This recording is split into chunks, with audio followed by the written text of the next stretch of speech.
আমাদের কালকে আছে ইতু পুজো, তাই এই যে 21টা করে দুবলো গুনে রাখলাম। আর এই দুবলো আবার বাঁধতে হবে চুল দিয়ে। হ্যাঁ, কিসের আওয়াজ হচ্ছে না দেখ? জল। ও আচ্ছা ঠিক আছে। তো এই দেখো চুল, এই চুল দিয়ে এক একটা ঘটে 21টা করে এই দুবলো লাগবে। তো যে পুজো করবে তার মাথার চুল দিয়ে দিয়ে এগুলো বাঁধতে হয়।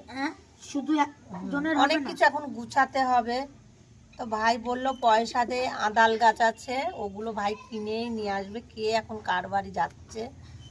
তো এইভাবে এখন 21টা করে আমার দুটো লাগবে, মার দুটো লাগবে। কয় চুল দাও না, চুল না ওটা টেনে ছেড়ো। আমি তো আমার তাজা চুল টেনেছিলাম। দাও, এই যে মার চুল আর একটা লাগবে, আর মায়ের দুটো করব। তো এই যে এগুলো ধানের বাল।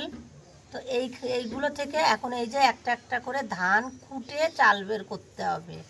21টা করে চাল আবার লাগবে। দাও। তো এই যে হাতে নখ না থাকলে আবার চাল বের করা জ্বালাতন। চাল বের করতে যে ভেঙে গেলে হবে না, পুরো গোটা গোটা চাল রাখতে হবে।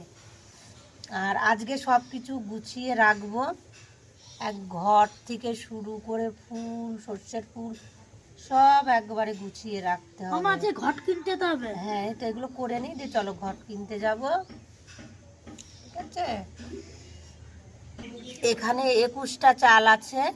তো এইরকম 21টা আমাদের 4 জায়গায় লাগবে, মানে আমার 2 21টা, মার 2 21টা। তো একসঙ্গে যেহেতু পুজো করব তাই একসঙ্গেই করে নিচ্ছি। এই ধান একটা একটা করে এই নখ দিয়ে খুঁটতে হবে বসে বসে। ওর বাবা, ওখানে ছেলেকেও বলেছি একটু খোঁট তো দেখি। ওর হাতের নেই নখ, রাত দিন নখ মুখে দিয়ে দিয়ে সে খুঁটবে। একটা চাল ছাড়ালাম হারাই। ওটা খুঁজতাম না, এমনি করো।